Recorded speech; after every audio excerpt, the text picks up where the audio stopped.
Welcome to the Northbound Wealth Podcast. All opinions expressed by me, my co-hosts, or my guests are solely our own opinions and do not reflect the opinions of Northbound Wealth Management LLC. This podcast is for informational and educational purposes only and should not be relied upon for any investment, tax, or legal advice, or as a solicitation to offer or buy any securities. Clients of Northbound Wealth Management LLC may maintain positions in the securities discussed in this podcast. Hello, this is Brent Foster, founder and CEO of Northbound Wealth Management. Welcome to the Northbound Wealth Management Weekly Market Insights on the Northbound Wealth Podcast. This is our 34th episode, 34th week doing this, and really excited to keep this thing going. It's been a lot of fun. First of all, I do want to share with everybody an article that was released by Charles Schwab, actually. That's where we custody our assets of Northbound Wealth Management. So custody services are offered to our clients. The majority of them are through Charles Schwab and Company. And this letter was released today by Mr. Charles Schwab, founder and co-chairman, alongside Walt Bettinger, who is the CEO and co-chairman of Charles Schwab, and in light of recent events. So I just want to read this to you guys so that you guys have an update as to the strength of Charles Schwab given recent events. And I'll go over that here later in the podcast. Today, March 13th, 2023, what they wrote to their entire client base.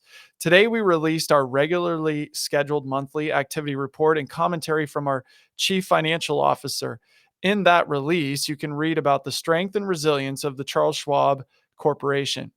Though we do not normally comment on these monthly releases, given the market environment we find ourselves in, we thought it was appropriate to do so at this time. For over 50 years, Charles Schwab has prided itself on being a safe, secure, and strong financial institution. The result of managing the firm with a thorough or through client eyes strategy and effective disciplined risk management practices. We understand, though, with the heightened attention in recent days, people may still have questions. To the extent there are questions about any impact on Schwab, we want to clarify a few important points. Number one, Schwab has a broad base of high-quality customers across multiple lines of businesses. Capital well in excess of regulatory requirements, a high-quality and relatively small loan book, a conservative investment portfolio that is 80% comprised of securities backed by the U.S. Treasury and various government agencies. We believe one of the best indicators of strength and stability of the firm is our client activity. For our February results show that clients entrusted Schwab with more than $41.7 billion in new assets, our second strongest February ever, following our strongest January ever. Our growth and momentum have continued in March with daily net new assets of over $2 billion per trading day, month to date, including Thursday and Friday of last week. Following the recent events in the banking industry, we are pleased to see the U.S. Treasury Department, Federal Reserve, and FDIC step in with decisive action to support depositors during this critical time. We think the steps announced today provide an additional layer of protection for individuals and will help boost confidence in the American banking system. Collectively, more than 80% of client cash held at Schwab Bank is insured dollar for dollar by the FDIC, according to S&P Global Market Intelligence. That percentage is among the highest of the top 100 U.S. banks.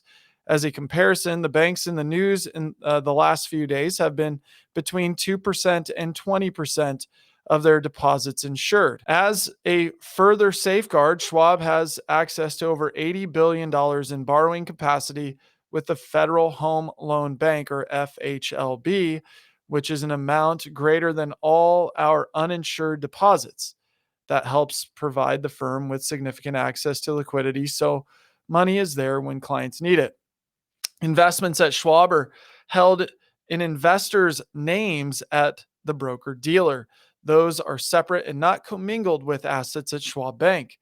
Schwab does not have any direct business relationship with Silicon Valley Bank or Signature Bank, so we do not have exposure to any direct credit risk from either.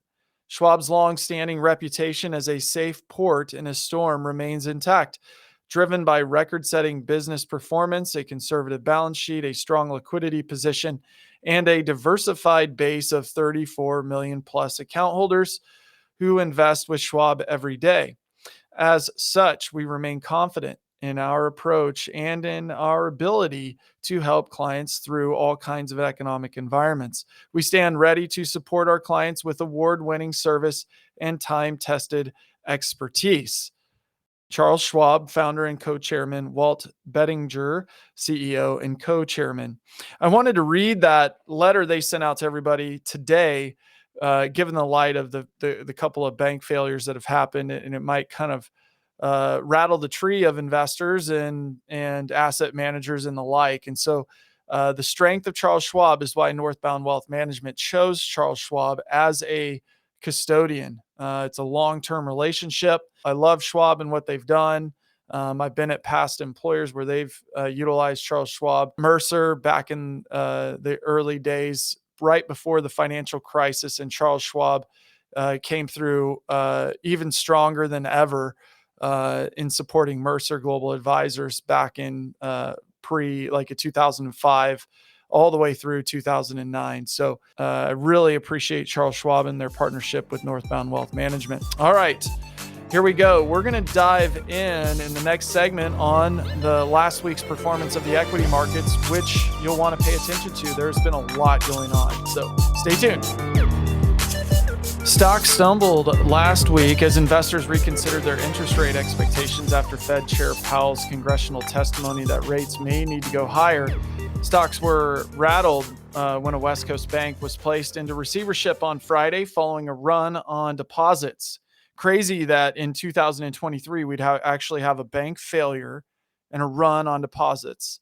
I'm going to talk a little more about that coming up on the podcast, so stay tuned for it. But here we go. The Dow Jones Industrial Average dropped 4.44%, while the S&P 500 lost 4.55%. The NASDAQ fell 4.71% for the week. That was last week. The MSCI EAFE index, which tracks developed overseas stock markets, slipped 0.37%. So what does that mean for the Dow? The Dow closed at 31,909 and change. Year to date, that's down 3.73%. NASDAQ closed at 11,138. That's up 6.42% for the year.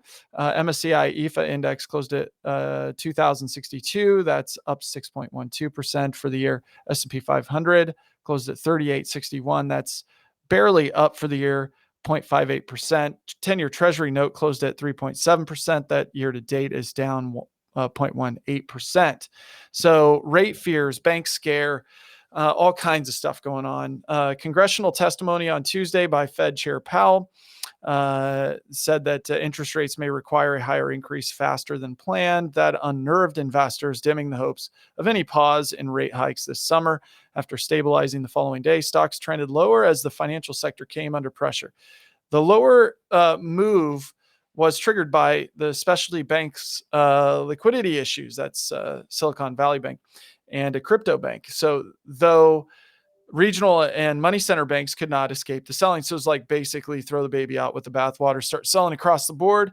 And you'll hear about that as actually today, which from Friday to today, basically the markets halted trading on all the banks because of what was going on, which is unprecedented, really. It's just nuts.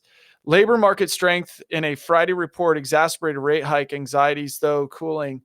Wage gains bounced and above consensus new jobs number. Markets appeared to take the employment report in stride, but fell on worries arising from the shutdown of the tech-centric bank. So Powell's congressional testimony, which I watched last week, Fed Chair Powell last week testified on Capitol Hill, which he acknowledged the economy was running hotter than he expected. He said that labor market strength and stubbornly elevated inflation may require the Fed to raise rates quicker than anticipated and above levels previously contemplated. The market did not respond well to Powell's change of tone. Many now see the potential of a 50 basis rate hike coming out of the FOMC meeting on March 21st through 22nd instead of the expected increase of 0.25% or 25 basis points. Powell did say the FOMC would consider the money the monthly employment report released last Friday and upcoming inflation reports before arriving at a decision. Well, now he's got a straight up liquidity problem and a bank failure to have to consider as well. That's why Goldman Sachs came out this morning saying that, they don't think that Jay Powell's going to actually raise interest rates now. He's going to be forced to pause. I don't know about that, actually. If it's not systemic, then why not just keep raising? Tamp down inflation. Why have another bank bailout? If people can't manage their money correctly at a bank, 16th largest bank in the country, uh, then that's another problem. And if they're financing a lot of the venture capital money out there, uh, well, a lot of those venture capitalists in the tech space had too high evaluations anyway, and a lot of these investments that Silicon Valley made were underwater. So it's their own fault. So I'll be really curious to see how this plays out. But again, I just kind of went off on a rabbit trail there. There's going to be more data that I share, more information that you'll be intrigued about coming up on the podcast. So stay tuned for that. So this week, key economic data. Tuesday, consumer price index. Wednesday, producer price index. Retail sales. Thursday, jobless claims and housing starts. And then Friday, industrial production, consumer sentiment, and the index of leading economic indicators. This week, notable companies reporting earnings. Wednesday, Adobe and Lennar. Lennar will give us some insight into how the housing market's going for new home builds. Thursday, FedEx Corporation on shipping. And then we've got Dollar General Corporation, which will give us an idea of how the lower end consumer's doing. Here's a tax tip for the week. Make note of this. Be vigilant and protect yourself from texting scams, because we're all filing taxes here in the next couple of months, or filing extensions. But unfortunately, instances of IRS themed text scams are on the rise. And these scam attempts could put your sensitive tax data at risk. Most of the scam messages look like they're coming from the IRS and have fake messages to lure you into providing information for things like COVID relief or tax credits. They may also ask for your information to help you set up an IRS account online. Be aware of these scams to protect yourself and your data. Remember, the IRS does not send emails or texts asking for personal or financial information. If you receive a text like this, report it to the IRS by emailing phishing@irs.gov. That's PHISHING, phishing@irs.gov. And this tip was adapted from the irs.gov website. All right, on to this bank failure that we all have to deal with and address, and think about where you have your actual deposits at banks, because you certainly don't want to be in a situation like all the people that had their bank accounts sitting at Silicon Valley Bank. So here we go. We're diving right in. Stay tuned.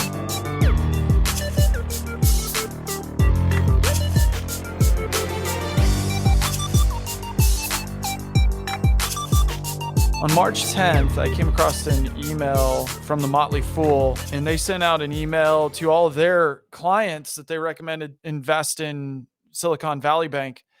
And it says here, "Dear Fools, earlier this morning, trading of SVB Financial, ticker symbol SIVB, was halted indefinitely after the company's announcement this week of a planned capital raise on top of $1.8 billion loss from the sale of part of its bond portfolio.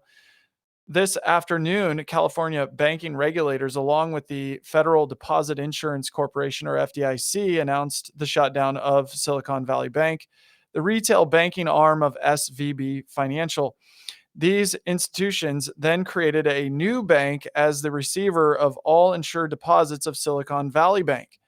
The announcement from the FDIC is here.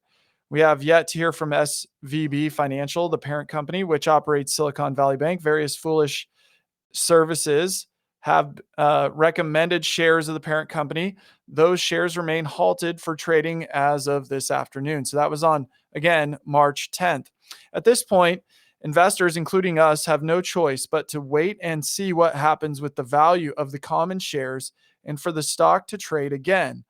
While the parent company does engage in other activities, including a private wealth management division, as well as securities and investment banking operations, we don't currently know how intertwined these operations are with the retail bank that is now in the hands of the FDIC. here's the unfortunate reality.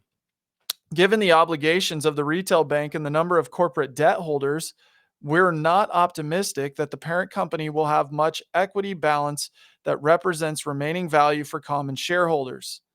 Again, however, we'd like to stress that we and other investors don't currently have full visibility into the extent that liabilities exceed assets at the bank. And this means we just don't know about the future viability of the parent company. We realize this is a very difficult situation for SVB and shareholders and depositors. Obviously, we have far higher expectations from a company that has been the go-to firm for venture capital funding and banking for 40 plus years. We remain committed to updating you as news unfolds. If and hopefully when shares open for trading, we will update you on what we're thinking. As of now, like you, we are waiting to hear from the company and for the stock to start trading again. So SVB Financial provides credit and banking services to the Motley Fool. Andy Cross has positions in SVB. Asit Sharma has positions in SVB. Tom Gardner has positions in SVB Financial. The Motley Fool has positions in SVB Financial. The Motley Fool has a disclosure policy. So I thought that was very interesting. It doesn't sound like the Motley Fool sniffed this one out with the way that their balance sheets were and what was going on. So I'm going to parlay into the next article that talks about in detail what happened. Here we go. So this is probably the best article that I've come across, and it was almost immediate when he released this. Marc Rubenstein from Net Interest. He gets all the credit for this underwriting of what his take is, and he obviously knows what's going on at length of what happened inside the failure of Silicon Valley Bank. And he wrote a blog piece. It's entitled "The Demise of Silicon Valley Bank," and I got this email from him over at netinterest@substack.com. So he gets all the credit. Marc Rubenstein, well done, well written. March 10th. Here we go. When you're not working, what do you do to de-stress? It's a good question, right? That was the last question Greg Becker, CEO of Silicon Valley Bank, fielded at an investor conference on Tuesday this week. Cycling is my advice, he replied. Living in Northern California and being on the peninsula, I think it's the best bike riding cycling in the world, period. 3 days later, Becker's bank is in receivership. We've talked before about the interest rate risk that lurks on banks' balance sheets and how the industry manages it. During the pandemic, banks took in record volumes of new deposits between the end of 2019 and the first quarter of 2022. Deposits at U.S. banks rose by $5.4 trillion. With loan demand weak, only around 15% of that volume was channeled towards loans. The rest was invested in securities portfolios or kept in cash.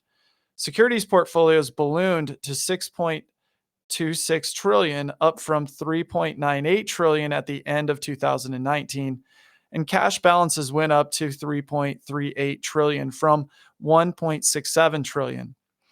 When banks purchase securities, they are forced to decide up front whether they intend to hold them to maturity.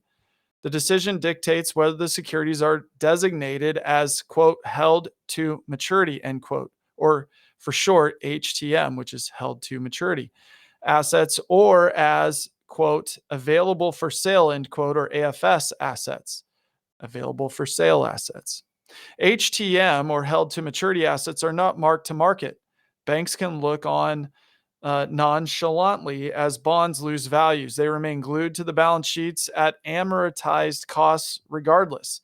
By contrast, AFS, or available for sale assets, are marked to market, a purer designation, but one that injects an element of volatility into a bank's capital base. For smaller banks, regulators look through this volatility, but for banks with over $700 billion in assets, that volatility directly impacts regulatory capital. Initially, banks favored the flexibility that AFS gave them. And if conditions changed and they wanted to sell, they could do so without such a fuss. Sell even a single bond out of an HTM portfolio, however, and the entire portfolio would need to be remarked accordingly. Through 2020, around 3/4 of banks' securities portfolios were held as AFS or available for sale. But when interest rate expectations started to shift and bond prices began to slide, having been sitting on mark to market gains on their securities portfolios, banks started to see losses emerge. Unrealized gains of $39 billion across banks' AFS portfolios at the end of 2020 swung to unrealized losses of $31 billion by the end of 2021. To staunch the bleed, many banks reclassified AFS securities to HTM. This meant recognizing losses up front, but the switch would protect balance sheets from further losses as bond prices continued to fall. The largest bank, JP Morgan, transferred $342 billion of securities from AFS to HTM, taking its weighting of AFS down to 30%. Others followed suit. Across the industry, the weighting of bank securities held AFS shrank from 3/4 to just over half by the end of 2022. But rising rates didn't present cosmic challenges around how banks classify their bond holdings. They also gave rise to more fundamental challenges around how to manage the portfolio. Although bank treasury executives witnessed a brief tightening cycle in 2017 to 2018, they had never had to contend with as sharp a rates move as occurred in 2022. Different banks adopted different strategies. JP Morgan retained a lot of cash and chose to manage its AFS book aggressively. We sell rich securities and buy cheap, said CEO Jamie Dimon on his third quarter earnings call. Fifth Third decided to wait before deploying its excess deposits in securities. We can afford to be patient, its CFO said on an earnings call in January 2021. Fifth Third arguably made its move too early in 2022, but nevertheless was able to lock in slightly better yields than banks that had bought into the market sooner. Some banks got it completely wrong. First Republic is one we discussed in October. Another now apparent is Silicon Valley Bank. So let's take a peek into Silicon Valley Bank's balance sheet. Silicon Valley Bank was set up in 1983 to service the burgeoning tech ecosystem taking root in the valley, Silicon Valley, that is in California. Revised regulations eased the process for acquiring a bank license, and Silicon Valley Bank became one of 72 new banks launched in California that year. It grew slowly, surviving a real estate wobble that led to a big write-off in 1992 before confronting tech boom and bust several years later. Silicon Valley Bank offers tech companies a range of products: deposit services, loans, investment products, cash management, commercial finance, and more. Because younger companies tend to have more cash on hand than debt, most of the bank's money is traditionally made on the deposit side of the business. Driven by the boom in venture capital funding, many of Silicon Valley's customers became flush with cash over 2020 and 2021. Between the end of 2019 and the first quarter of 2022, the bank's deposit balances more than tripled to $198 billion, including a small acquisition of Boston Private Financial Holdings. This compares with industry deposit growth of only 37% over the period. Around 2/3 of the deposits were non-interest bearing demand deposits, and the rest offered a small rate of interest. All in, at the end of 22, the cost of Silicon Valley deposits was up 1.17%, up from 0.04% at the end of 2021. The bank invested the bulk of these deposits in securities. It adopted a two-pronged strategy to shelter some of its liquidity in shorter duration available for sale securities while reaching for yield with a longer duration held to maturity book. On a cost basis, the shorter duration AFS book grew from $13.9 billion at the end of 2019 to $27.3 billion at its peak in the first quarter of 2022. The longer duration HTM book grew by much more, from $13.8 billion to $98.7 billion. Part of the increase reflects a transfer of $8.8 billion of securities from AFS to HTM, but most reflected market purchases. Based on the current environment, we'd probably be putting money to work in the 1.65, 1.75 range, said the bank CFO at the beginning of 2022, referring to the yields he wanted to achieve. The vast majority of that being agency mortgage backed, mortgage collateral, things along those lines, he said, end quote. The trouble is that when rates started to go up, mortgage assets got hit hard. The duration of Silicon Valley's HTM portfolio extended to 6.2 years as at the end of 2022, and unrealized losses snowballed from nothing in 2021 in June of 21 to 16 billion by September of 2022. That's a 17% mark to market hit. The smaller AFS book was also impacted, but not as badly. Mark to market losses there amounted to 9% by the end of September. So big was this drawdown that on the mark to market basis, Silicon Valley Bank was technically insolvent at the end of September. Its $15.9 billion of HTM mark to market losses completely subsumed the 11.8 billion of tangible common equity that supported the bank's balance sheet. Remember though that these losses don't have to be recorded on the bank's books. And so Silicon Valley CEO could take his bike for a spin without a care. Although not great for its margin, much higher yields were now available in the market than the 1.65 to 1.75% the bank has chased. The situation wasn't fatal. The good news is that the securities portfolio is constantly paying down. And so we're roughly seeing about 3 billion a quarter, said the group CFO on his third quarter earnings call. It would take a long time, but the losses were expected to unwind as bonds redeemed. What neither the CEO nor the CFO anticipated, however, was the deposits might run off faster than they anticipated, which is odd because they'd seen deposit runoffs before. In the aftermath of the dot-com crash 20 years ago, deposits at the bank fell from 4.5 billion to 3.4 billion by the end of 2001 as consumers drew down on their cash reserves. The chief risk officer may have spotted some clouds, but she didn't hang around to find out. She left her role in April of 2022 after selling some stock in December and wasn't replaced until January of 2023. This time around, deposits fell from 198 billion at the end of March of 2022 to 173 billion at the end of December and 165 billion by the end of February 2023. Part of the decline reflects a system-wide contraction. Prior to 22, there had been only 10 quarters of deposit outflows in the US in the past 50 years. We've now seen 4 quarters of outflows, but the factors that led to Silicon Valley Bank gaining deposit share on the way up are instrumental in its losing share on the way down.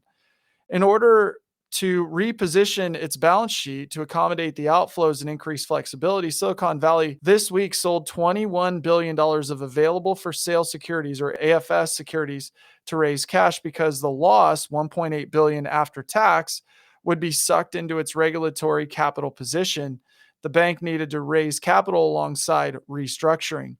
Unfortunately, the capital raise never got done.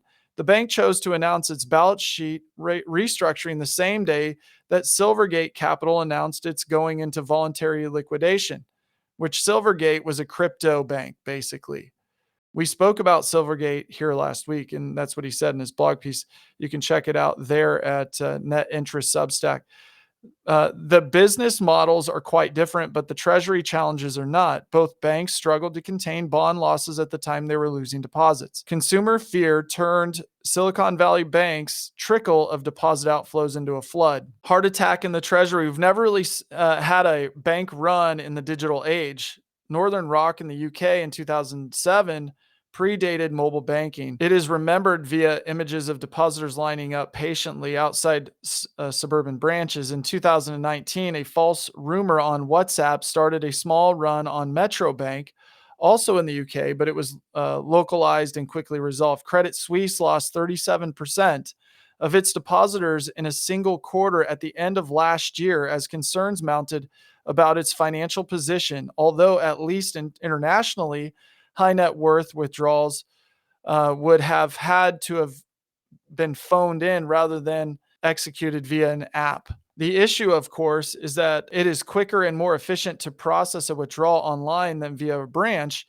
And although the image of a run may be different, it is no less visible.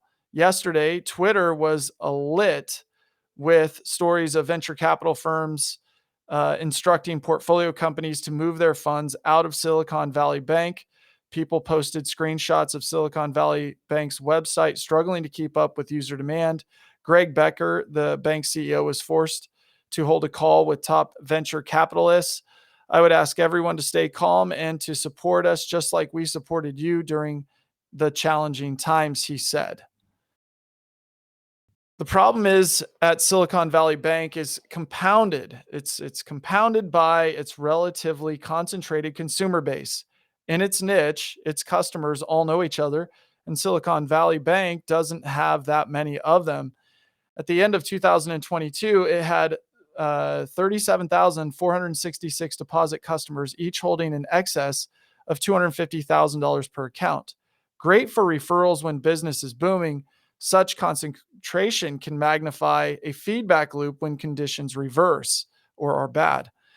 The 2000 the $250,000 threshold is in fact highly relevant. It represents the limit for FDIC insurance. In aggregate, those customers with balances greater than this account for 157 billion of Silicon Valley's bank's deposit base, holding an average of $4.2 million on account each. Wow, that's incredible. The bank does have another 106,420 customers whose accounts are fully insured, but they only control 4.8 billion of deposits compared with more consumer-oriented banks. Silicon Valley Bank's deposit base skews heavily towards uninsured deposits. Out of its total 173 billion deposits at the end of 2022, 152 billion are uninsured. So, how could the bank have satisfied customers' deposit demands? One thing it couldn't do is tap into its held to maturity or HTM securities portfolio. The sale of a single bond would trigger the whole portfolio being marked to market, which the bank didn't have the capital to absorb. It could have enticed depositors back with higher rates, such is what Credit Suisse has tried to do recently. In particular, Silicon Valley Bank oversees 161 billion of off-balance sheet client funds at the end of as of the end of February 2023, which it could have seduced back onto its balance sheet. But the bank already offers 1.17% on deposits, which is almost twice the 0.65% median of large US peers and well over 250,000, and you're not insured. It could have borrowed the funds last year. Silicon Valley Bank tapped the Federal Home Loan Bank of San Francisco for $15 billion, and it had capacity to borrow more. We discussed the Federal Home Loan Bank of San Francisco here last week on the context of Silvergate. They're the ones who pulled their funding lines to Silvergate, tipping it into liquidation. At year end, SVB was already their biggest borrower, accounting for 17% of advances. To lock in that borrowing, Silicon Valley Bank had to pledge $19 billion of its assets. The problem is it doesn't come cheap. The bank paid 4.17% on its total short-term borrowing cost at the end of 2022, which Federal Home Loan Bank funding is the largest slice. Against a yield of 1.79% on the HTM securities portfolio, it is not a particularly attractive enterprise. All of this is now moot. Its crisis meant that the capital raised to cover AFS portfolio losses was pulled, leaving Silicon Valley Bank undercapitalized. Earlier today, the bank was closed by the California Department of Financial Protection and Innovation, who have had a busy week with Silvergate as well, which cited inadequate liquidity and insolvency. The FDIC was appointed as receiver. All insured deposits have been transferred to a newly created bank, the Deposit Insurance National Bank of Santa Clara. Uninsured depositors, meanwhile, are left hanging. They will receive an advanced dividend next week, which is this week, with future dividend payments contingent on FDIC selling Silicon Valley Bank assets. Fortunately, Silicon Valley Bank's resolution plan is still fresh. The bank became large enough in 2021 that regulators required it to draw up a living will. on a 3-yearly cycle. Silicon Valley Bank submitted its first one in December. Afterward, for the industry overall, the episode is likely to cast a long shadow. It's been 868 days since a bank failed in the U.S., close to the longest stretch on record. In the meantime, consumers have been informed of the risk, evidenced by the growth of uninsured deposits, including in digital wallets. One of the features of banking crisis is that they rarely repeat consecutively. This matters because policymakers have a tendency to craft regulation around the last war. U.S. stress tests include all manner of scenarios for bad credit, but few for interest rate shocks. The severity adverse scenario for 10 years Treasury yields is 0.8 to 1.5%. The baseline scenario, reflecting a shallower recession, incorporates yields of 3.2 to 3.9%. In Europe, interest rate risk is overseen by regulators through the liquidity coverage ratio, or the LCR. It requires banks to hold enough high-quality liquid assets, or HQLA, such as short-term government debt, that it can be sold to fund the banks during a 30-day stress scenario designed by regulators. Banks are required to hold HQLA equivalent to at least 100% of projected cash outflows during the stress scenario. Credit Suisse withstood its surge in deposit outflows with an average LCR of 144%, albeit down from 192% at the end of the third quarter. Silicon Valley Bank was never subjected to the Federal Reserve's LCR requirement. Even as the 16th largest bank in America, it was deemed too small. It's a shame.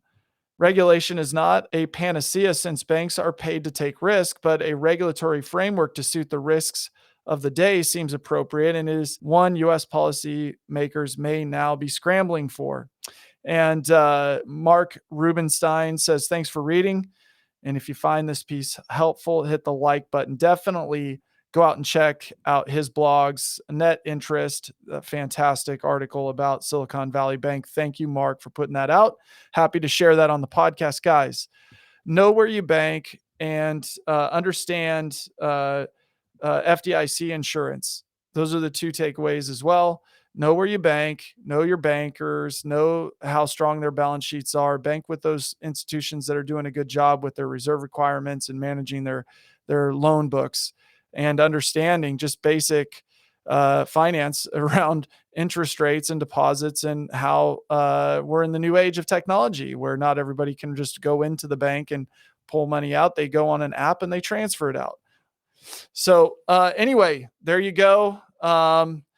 The markets are selling off. Actually, today, it looks like the banks, the KB index, which is the regional banks index, was frozen on trading and halted. So we'll see how that shakes out. But the markets are down from last week to this week, all because of this news. And we'll see what Jay Powell does here on the 21st to 22nd during the Fed meeting. That'll have a lot to say about how low the markets go. The S&P did sell off to 3,800 and change, and we'll see if we gap down to 3,500 as a floor, which is what I anticipated would happen. I didn't know that bank failures would be the trigger for that, but it obviously is a catalyst. So we're going to be monitoring the bear market scenario that seems to be playing out rather than a bull market case, and that's kind of where the stock market's at. It was really at a pivotal point last week and this week. Whether it's going to be a new bull market trend shift, like a pivot to a new bull market, or if we're going to fail and go down and continue this bear market downtrend we've been in for a while. So I'll update you guys next week on technicals, but enjoy the week. Have a great weekend. We'll talk to you soon next time. Thanks.